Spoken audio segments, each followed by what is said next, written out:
na pesi na mbote na ba banso bazolandanga na tango oyo Pasteur René Ngilibali Lengam na bimi awa na cadre ya association socio-culturelle dénommée Royaume de Dieu au Congo.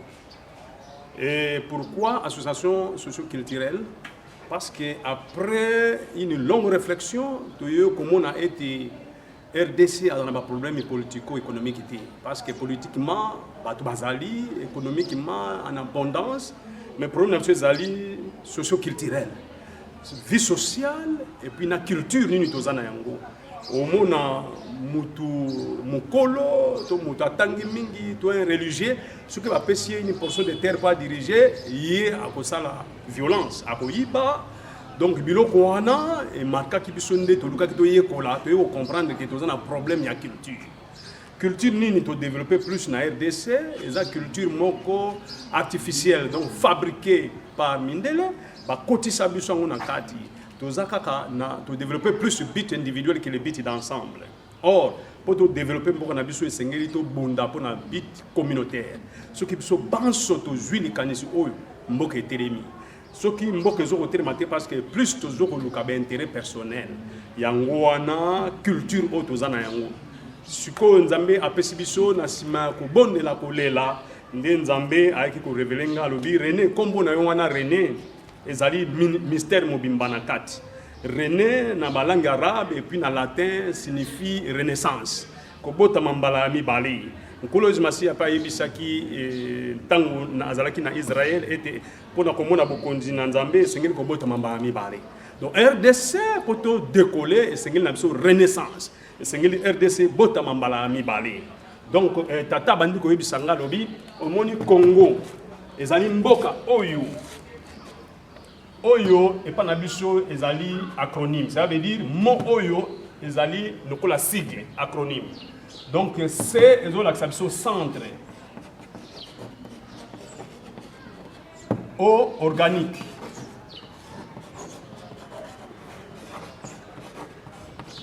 N des nations.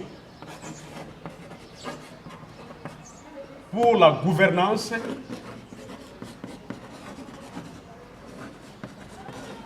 originel. Donc Kongonde akolakisa mukili mobimba ndenge nini bakokamba mukili.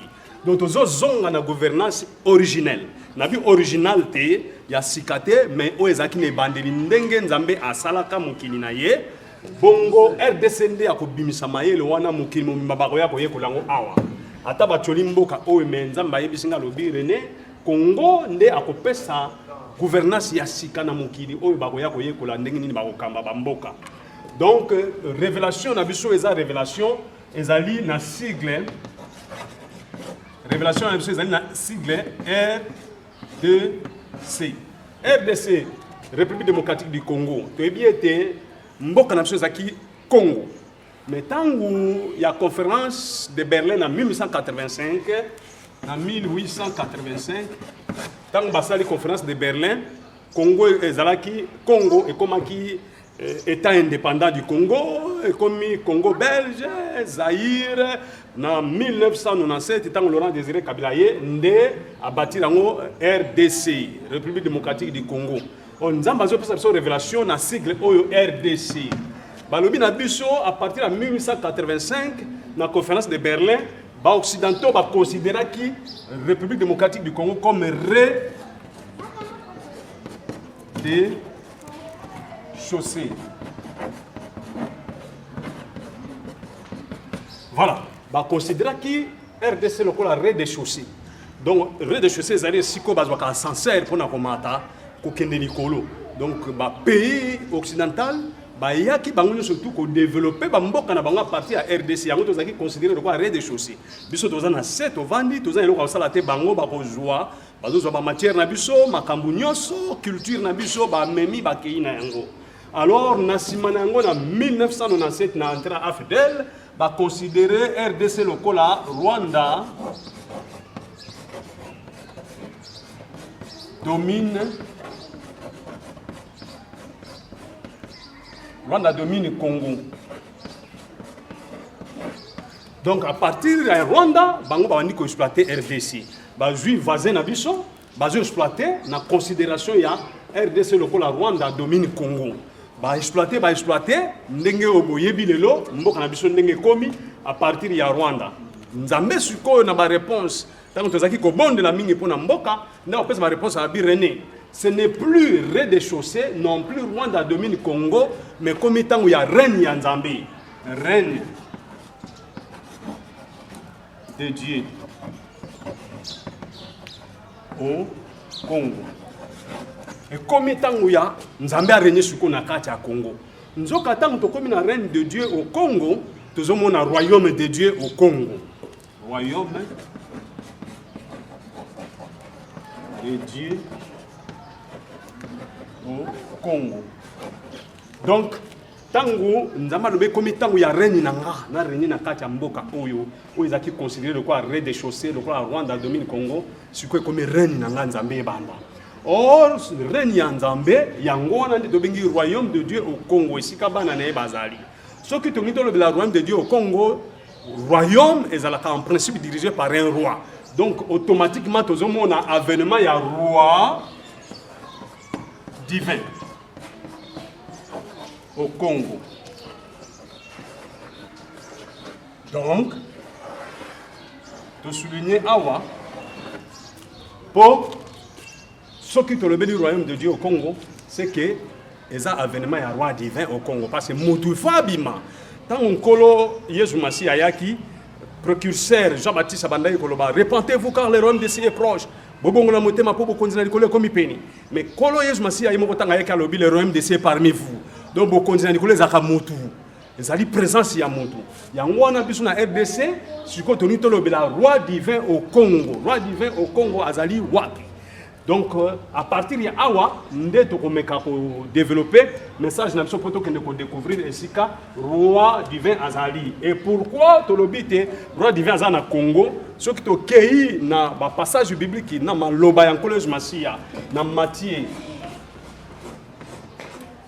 Matthieu 21, 43. Le collège Massia a fait sa lycée à Vigneron. Alobi motomo kazala ki na misolo na ye alona ki vino na ye atiaki ba travailler na kati moment récolte tango ekomi atindi ba travailler mususu ba kende kozwa récolte babomi bango atindi ba travailler mususu ba kende babomi bango ainsi de suite bongo ye omona ke nona tinda mwana na nga moko ba kobanga ye tango mwana na ye aye nde bakangi mwana ne babi voici l'héritier babomi ye babotoli vigneron donc bilanga ya vino. Alors le collège Massi a tuni ba scribe na ba pharisien motuna lobi soki bino bokosa anini bango ba yanoli ba lobi soki biso to kolongola bango to kopesa na bato mosusu abi de même le royaume de Dieu vous sera enlevé. Le collège Massi a lobi bo continue kolongola longo na kat na bino et que na libote ko bota mbuma donc maloba na collège Massi ba ni ko changer soto kei na Matthieu toujours 23 37 à 38 awa collège Massi a bandi koloba aye tanga zokota na Jérusalem abi Jérusalem mboka mukena kati na Yuda soko yebaki mokolo zaki visiter na salaki nyonso na batela o lokola soso batela kabana na sina mapapu mais esimbite musana yoko boma basakoli ko boma basakoli na kati na mboka oyo ekotika la libanga moko te likolo libanga nyonso ekolongwa. Ça veut dire alobi na Bible mususu na version mususu alobi Israël ekotika la désert. Donc likambo oyo yaki na kati ya Israël ekolongwa ekokende na mboka ya bapaya ndenge to interpretaki awawa ekokende na mboka bapaya ya leli alobi na kati ya Jérusalem eloko musu eloko moko ekotika la tenyo so etika la désert ndako na ekotika la désert. Donc soto kei na Matthieu 27 verset 32 Tozo mona siko collège Massi atanga zo meme kulusu bakokanga un certain Simon de Cyrène mboka wana Cyrène ezali à 16 km ezalaki à 16 km na Libye donc en Afrique bakozwaye bakopesa e croix mais mokili ba sosolité or maloba on collège Massi alobaki et ko se concrétiser awa asali remise et reprise na un certain Simon de Cyrène un africain ndeko na biso donc tango yazo mema e kulusu bango bakangie babe oyo yakawa Soit, même là, pourquoi baponaki ye? Parce que bayebaki ete wana ndeko na ye. Et ya salaki kolaki samukini tele kambwana ezo kende kuna epai na bango. Ce qui est dans l'Ancien Testament, tu remontes à Ésaïe. Ésaïe 18, verset 1. Azoba le pays, Mboka Oyo, Ezana Bitumba. Au-delà des fleuves de l'Éthiopie, ce qui est Mongala Éthiopie, toujours en Afrique centrale. Mboka Oneza Bitumba, ce qui est vrai terme, c'est qui couche. Mais, à la version Obatier, au-delà des fleuves de l'Éthiopie, toujours en Afrique centrale. Mboka ni en Afrique centrale, le pays partagé par des eaux. Or, selon la culture, na kati ya monde mobimba pays où eleki RDC na mingala ezalité tozana plus de 3000 sources d'eau. Donc mboka eza partagé par des eaux eza RDC. Oyo fleuve Zambeze ebandi na Katanga ekei, fleuve Congo ebandi na Katanga eye bimi eke na Océanie, o kuna kei na fleuve Nil abandi kaka awa na Congo likolo aki abimi aki Égypte aki obaka na mer Méditerranée. Donc le pays partagé par des eaux ezali RDC. Mboka o eza na bitumba abani ko pesa référence. Et surtout yé na Ésaïe 19 verset 19 à 20. Ozomona kuna bazolo bake mobikisi akoya na katikati ya Égypte. Égypte est considéré le col Afrique parce que les Rwanda nan basali gâteau ya Afrique te ba kabol nan Afrique te. Ezaki nanu kaka bazo benga Égypte tant mo ba benga Égypte bazo considéré mabele o ya Afrique. Alors, il a déclaré que Bakotinda Mobikisi wana Bakotinda, il a proclamé roi divin. Oyo akoya. Et c'est le roi divin aya peut sauver biso. So batubaye bakate, botanga passage oyo, ils ont révélé biso et sengeli pe roi divin aya.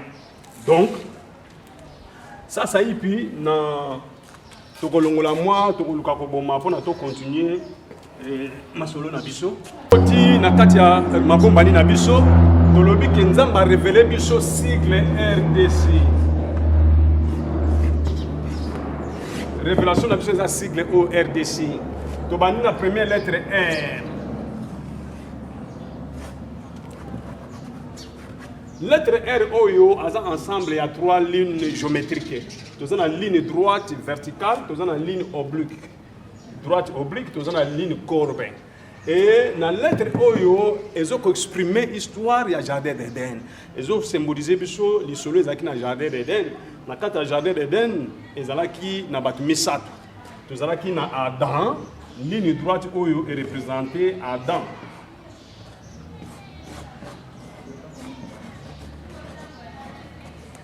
Ligne courbe, ils ont représenté Ève. Puis l'une oblique. Droite oblique, a représenté le serpent. Voilà l'histoire des acquis dans le jardin d'Éden.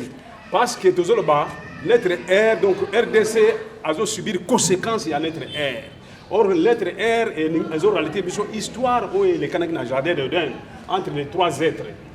L'une droite, l'une courbe, l'une oblique. Nabango misatu. Balobi nyoka akoya kotuna Eve nzamba yebisaki bino nini pona mbuma mabe na malamu. Eve akointerpréter nzamba yebisaki biso to simba yango te. Nyoso to lia mbuma mabe na malamu to simba te mokoto simba to okufa. Nyoka koyebisa ya bite nzamba kosidino. Soki bolie boko kufongwa misu boko koma lokola banzambe koyeba mabe na malamu. Eve a lié à son tour a participer Adam pas lié. Or relation ni neza awa. Ce total lettre R malam, mutazaki na relation directe na Nzambe zaki Adam qui reliait le ciel et la terre. Adam mutazaki na lune droite a représenté Nzambe.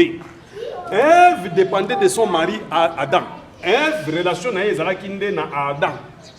Nyoka relation na ezalaki na Ève. Nyoka kokaka kokwesa Adam ta mokolo moko te na jardin d'Éden parce que azaki na lien te na Adam. Adam lien na ezalaki na Nzambe. Et à deux autres, il s'agit de Moutou Nyonso. Ndenge Koloj Massi à l'obi, dans Matthieu 6, 9, à l'obi, cherchez premièrement, pardon, voilà comment est-ce que vous devez prier. Notre Père qui est aux cieux, que ton règne vienne, que ta volonté soit faite sur la terre comme au ciel. À l'ingui seulement, tu relié le ciel et la terre. Tout ça, la volonté à tata. Règne naye et ya. Prière à Tikela Kibiso Angoana. Et dans 6, 33, Matthieu toujours, nous allons chercher premièrement le royaume de ciel. Voilà, chercher le royaume de Dieu, c'est quoi? C'est rétablir la relation verticale avec Dieu. Ozanaboyo kanina tata nzambe. Donc mutu nyoso esengeli abanda ko lukana liboso boyo kanina tata nzambe. Nyoso kotika la sima. Et bango babuka ki boyo kani parce que Adam eloko ningeli le kawa tangu nyoka ye et pas ya Ève. Ayebisi Ève. On li ambuma. Ève aningaka ya et pas Adam. Mobali nangai. Nyoka ayebisi ngai to li ambuma. Adam ngaka tu na nzambe. Papa, nyoka ayebisi mwasi na nga toli ambuma. Yo lobi nini? Oyo pekisaki biso. Nzamba ngaka pesa solution. Mais lokola ye alesi Ève alesi Adam, il y a eu la chute. Chute wana conséquence na ngo nzamba ye a punir bango nyoso misato. Et to longwe na lettre R et comme une lettre P. C'est-à-dire babuki nyoka alongwe awa komi ennemi na mwasi donc aza lisusu na bango ensemble était etikali lettre P mobali na mwasi o to ko développer plus tard lettre P oyo pona lelo lokwa tozo pesa introduction nde to ya kosuka ana lettre P le prochain enseignement nde to ko développer lettre P to ko développer lettre R na mozindo mais pour l'instant to le bien était lettre E oyo et symboliser péché. Mutu na lisumu oyo akwesami akomi pécheur mais tata mokeli lokola azali nzambe na bolingo akokai kotika te bana na ye batika na eta oyo parce que relation ezalaki na serpent na Ève na Adam relation ekatani mobali atikali na mwasi mais batikali na lisumu Ève alongwe na kati na bango azwi domination likolo na bango mibale pardon serpent azwi domination likolo na bango mibale parce que bayoki mongongo na ye azaki lokola serviteur.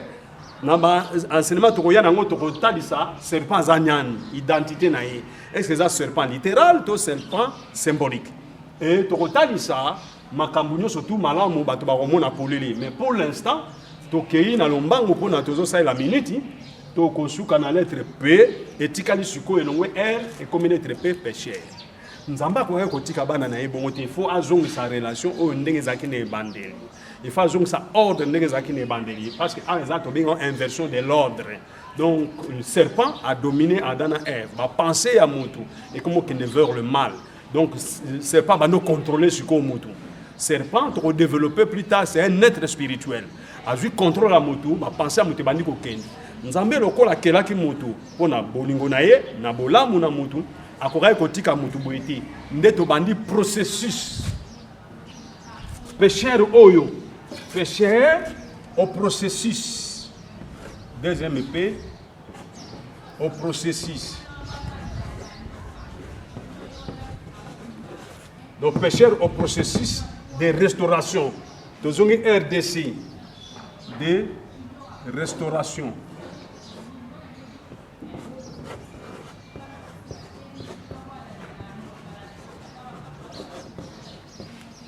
Par Dieu.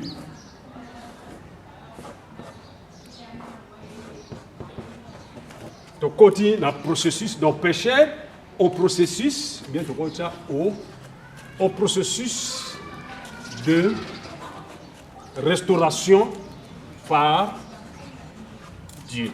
Donc, processus, donc péché au processus de restauration par Dieu. Nous avons comme koluka ndenge nini a restaurer azong sa mwana na ndenge zaki ne bandeli. Nous avons bandi processus wana. Alors processus on a to komona na ba séance oyo koya ndenge nini bandaki ndenge nini komepa na biso. Pour l'instant le quoi to ça l'introduction ndé tozo sauter mbala moko na kati ya processus oyo. Pécheur au processus de restauration par Dieu lui-même. Était moto akoti na kati ya processus ya restauration pour na Nzambe yemoko. Nzambe asali aluki système nini a pour restaurer l'humanité. Na kati na mboka na biso RDC cadre o Nzambe a utilisaka. Nzambe alobi na nga René mboka oyo kobonga sur le plan politique. Bato ba obongisa mboka za ba religieux te. Religion ezali vient du verbe relier ko sangisa motu na Nzambe. Ko sangana na Nzambe to luka biso banso parce que domaine o eza pona ba religieux te. Motu nyonso ezala scientifique, ezala nan politicien tout le monde il faut que l'on Nzambe. Ça c'est automatique et ça devoir na biso nyonso. Mais solution ko uta cadre Nzamba ponaki c'était la présidence de la République. Il y a une présidence péchère au processus de restauration par Dieu. Selon présidence Nabiso, c'est le cadre de présidence Nabiso, il y a Mboka Nabiso, c'est le processus. C'est le processus présidentiel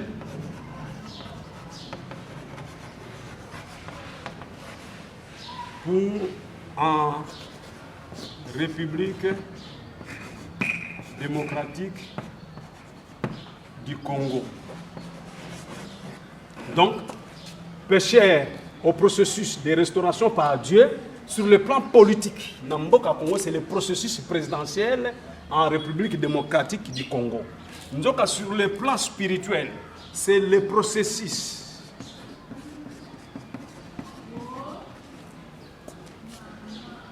providentiel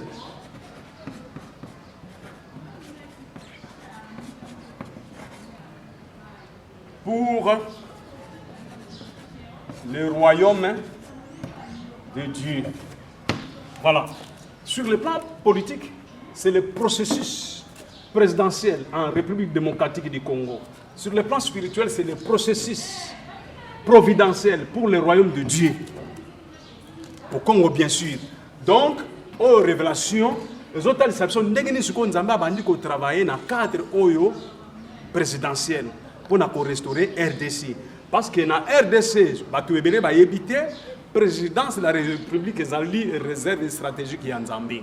N'importe qui a comme président dans le RDC. Mais soit comme président dans le RDC, c'est selon la volonté de Dieu. Les autres RDC dans le processus de restauration.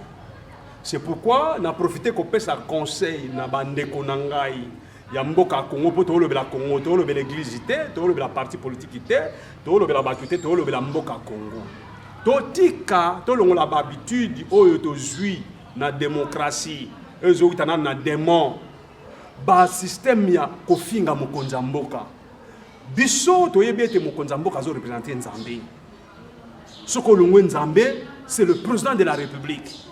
Et au quoi finga était mais puis surtout finga ba konza mboka donc yango moni mboka comme une malédiction totale pas tout musu ba koloba ke ba tindia koloba non mais c'est la révélation tous un processus de restauration beaucoup ko finga ba konza mboka te beaucoup ko donc soko yoki benjir tous ko le la main misu na bato ba yebi beaucoup ko finga ko toucher mo konza mboka te voilà processus oyo siko na processus oyo na kati ya mboka na biso première lettre P ils ont représenté nini première lettre P ils ont représenté premier président Kasavubu lettre P oyo l'une droite awa ils ont talisa tolobaki boyokani ya mutu na Nzambe l'une courbe awa et comment talisa coefficient intellectuel ya mutu mayele ya mutu mayele ya libanda na boyebi ya kati oyo boyebi ya kati boyokani ya mutu na Nzambe oyo boyokani ya libanda esengeli yango mibale développer tokomona yango plus tard ndenge nini ligne droite ko développer ndenge nini demi cercle P ko développer pour l'instant dans le but première lettre P ils ont représenté premier président Kasavubu ezaki âge ya enfance ezaki bolenge mwana nyoso toyebi adépendaka na ba parents na ye mwana tanga za bébé ba omense libele ba salele potopoto ba sokola ye nyoso donc awa République démocratique du Congo azangaki identité politique tozangaki culture politique parce que ezaki na âge ya enfance c'est pourquoi moni des autres ezalaki oyo elekanaki boyebi bino nyoso toyo koma na deuxième lettre P âge ya jeunesse dirigée par Mobutu. C'était la jeunesse. Boyebi jeunesse, c'est âge a folie de la jeunesse. Boyebi ango, du bon maïa bon moi na nos maturité zate maîtrise zate, ba na âge à jeunesse, les âge à pour ça ba découverte, ba tu découvrir. Yango ne poussa kabango, ceux qui encadrement za bien té na désordre. Donc awa république ezaki na âge à jeunesse. Ndeto yo ko joie lettre R. Nous avons développé péché Rwanda. Lettre R, et Laurent Désiré Kabila. Tant que Laurent Désiré Kabila est âge adulte, a joué à la maturité. Kabila est troisième président, donc comme il a âge adulte, comme il a joué moins maturité, et bon, mon qui Laurent n'a qui même a sanctifié Mboka dans le film.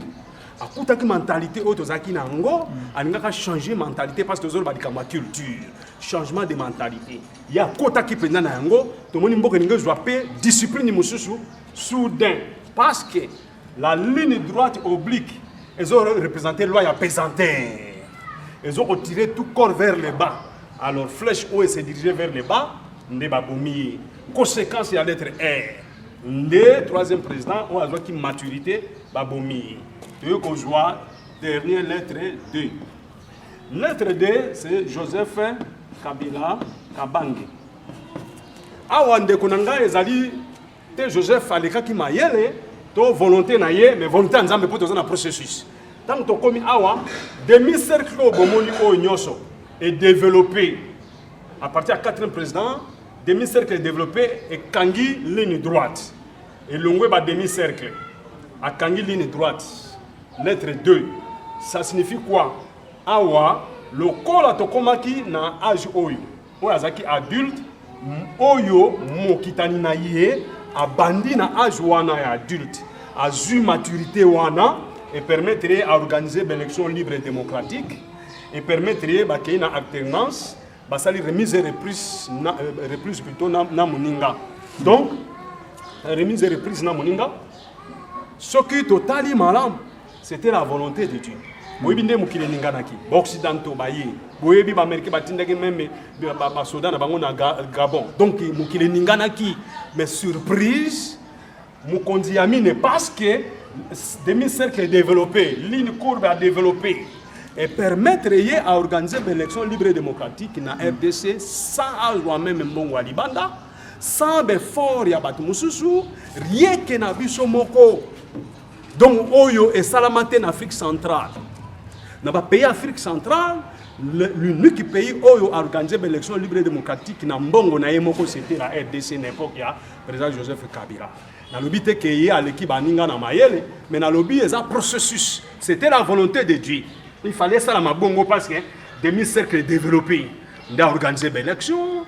Basali remise et reprise, alternance, nakati mboka, et à organiser na mbongo na emoko, ou ezalaki qui est la scandale, et ça qui mobulu bima na mboka, désordre mais à maîtriser mobulu nakati mboka. Makamusto eleki na kimia, nde mokonzi ya mitanu aye président Tshisekedi Fati, beaucoup permettre to boma pour na to continuer na président Fati. Ndenge tolobi lettre D oyo et l'une courbe est développée et permettrait et ça mandenge ou salami. Si koyo remise et reprise de salami ndenge lettre D oyo et c'est séparé parce que ça remise et reprise oyo est représenté mon conduit au azo kende Joseph Kabila oyo est représenté mon conduit à Koti Fati. Si koyo le quoi toujours le la lettre na ba chiffre oyo azana sensité to tourner a commis lettre C et a bombani to tika na lettre C. Or lettre C zanini lettre C zali na géographie l'apparition de la lune au premier jour du mois. Lettre C ils ont représenté lune tanga bimaka mokola liboso na sanza yango lettre C. Donc, tant que remise et reprise de salami, le président Joseph Kabila a permettre de lumière ya. A bimisi biso na molili. Parce que vous avez na molili mbalali boso. Ba élection salama na mboka na biso démocratique. Mbali boso alternance salama na mboka na biso. Mbali boso remise et reprise mbalali boso to organiser une élection libre et démocratique. Donc, ezaki déjà apparition à lumière. Donc, l'errier a sali remise et reprise na Moninga. Moninga a représenté le premier jour, il y a apparition en ligne na moi. Il y a un autre comme on na lumière. À partir de Oyo, tu continues na lumière. Or, lumière Oyo, selon le processus nabiso, est commis processus providentiel pour le royaume de Dieu au Congo, parce que c'est Ebakisami. Donc, Tobakisi, Congo. La lettre C est représentée président Fati. Donc, tu as une lumière. Il y a un besoin de mboke bano ningana. Ba secret bombana ke bandiko bima. Makambo to yeba ki kutute ke ba Rwandais ba sala biso boy makambo belé et bandiko bima parce que tu as une lumière. Donc, tu as vers la lumière. L'apparition, il y a président, il y a 5e président, il y a mboka na biso, tu as vers la lumière. Si ko pour na to clôturer émission na biso lelo, tu as ça la démonstration, il y a un chiffre 1.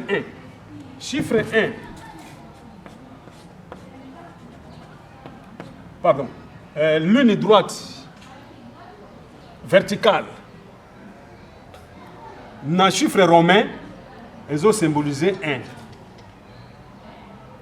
Or, 1, dans mon okonabiso na Kikongo, ils ont symbolisé 1 monsi.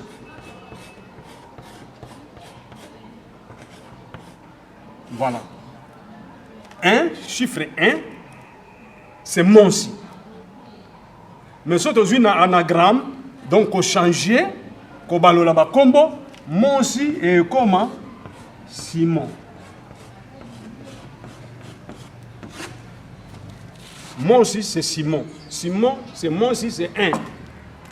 Et Kotoyo, ils ont une ligne droite, dans le chiffre romain, ligne droite, ils ont chiffre 1. Chiffre 1, na Kikongo, c'est Monsi. Or, Monsi, na Granam, et puis c'est Simon. Donc, tu as été Simon. Oyo. Pour te compléter, combo Oyo. Mukonji Oyo, 5e président. Azan la lettre C. Or, tu as Oyo. Azan la ligne droite, ligne droite, ligne droite, ligne droite. Ligne droite, il y a le col à Kendaki. Il y a Tikali C.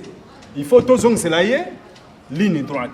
Si tu as ici ligne droite, a commis lettre K. Donc, automatique, Simon Oyo, nde Simon Kimbangu.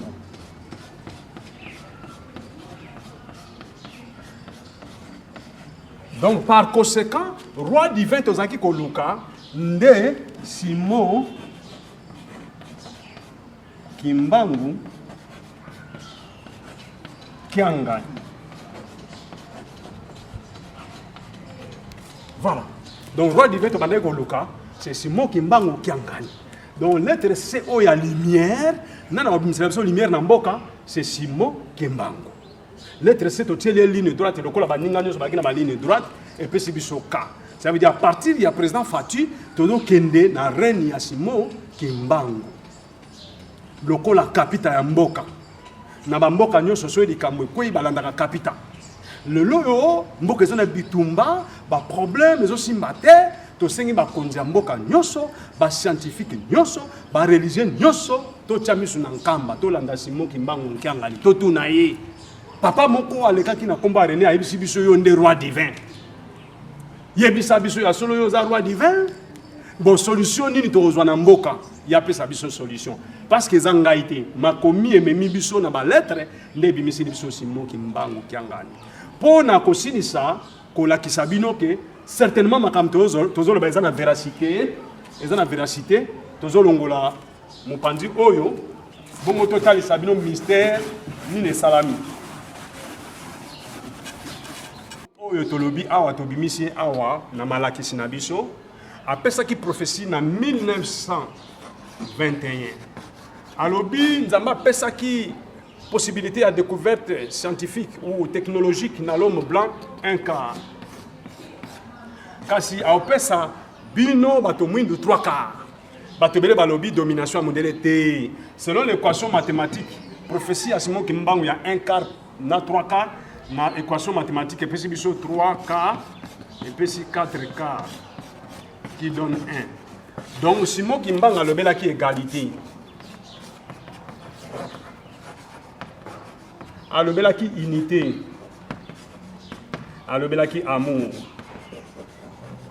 Parce que 1 c'est l'amour, parce que 1 c'est l'unité, parce que 1 c'est égalité. 1 c'est Simon.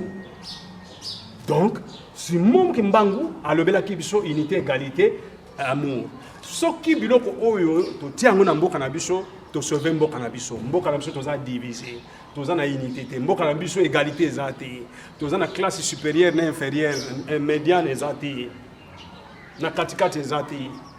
Bolingo ezate na mboka na biso. Ba opesa o misolo po yo boma moninga yo ndimi.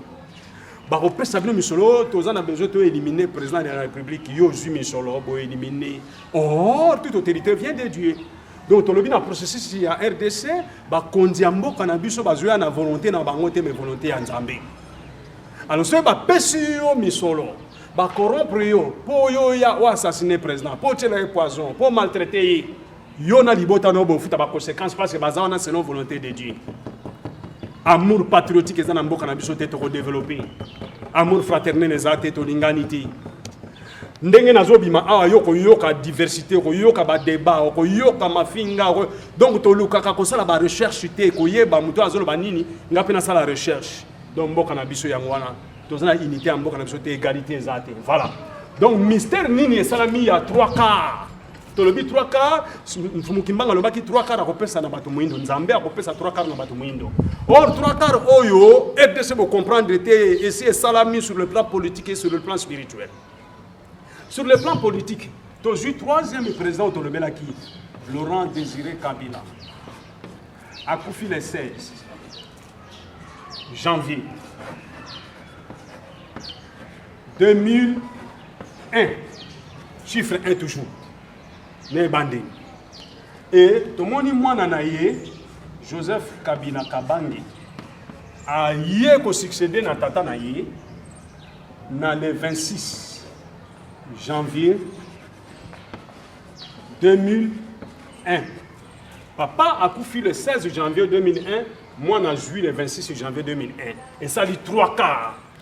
Troisième président, autour il y a 4 présidents autour du troisième président. Troisième président, donc il y a continuité. Il y a Papa Naï. Il y a joué place il y a Papa Naï. Et ça dit 3 quarts. Oh, bah tu vas y bien noter. Bon, imbécile, non? Tableau n'a pas moqué. Donc, le lobby est sali 3 quarts sur le plan politique. Voilà. Sur le plan spirituel, le cas de Tangi Kombo Simon Kimbang, Kianga Nabimi Wapi, troisième chef spirituel de l'église kimbangiste, Kombo Naizaki Dialungana, Kiangani.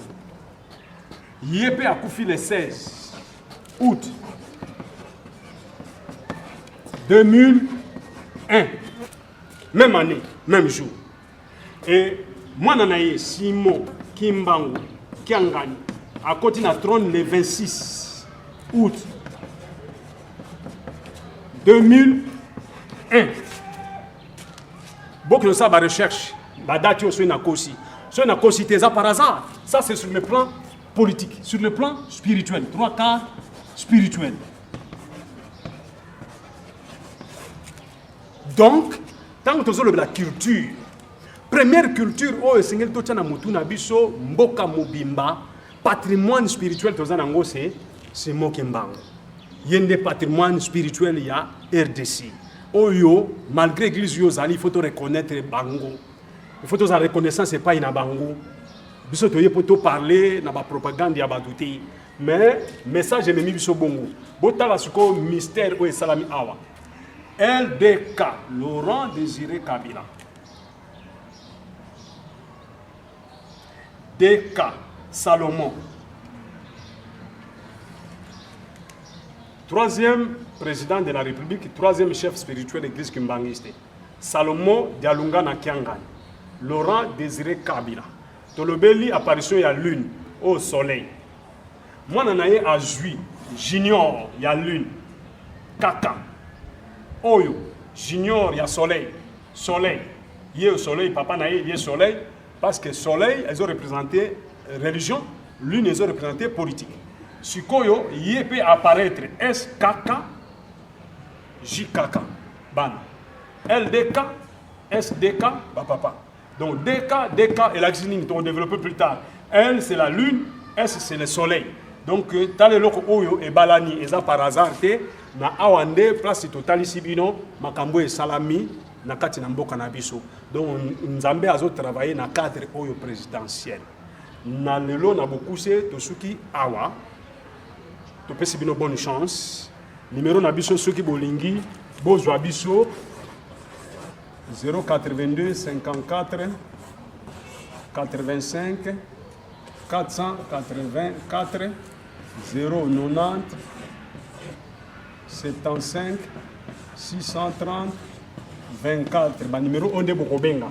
So boningo soutenir émission bokotia na M-Pesa a botindeli biso oyo bozali na yango po tokoleka sanza moko toleka mbalamine. Chaque semaine tozoleka tozokine tina décembre message ezeberi.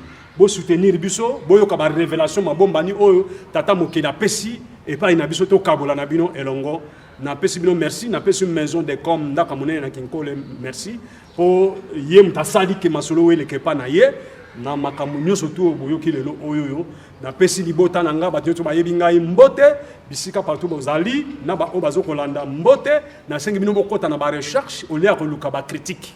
Voilà, merci to zongisi matondo et pas tata mokeli oyo apesi biso makambo oyo to kabola na bino.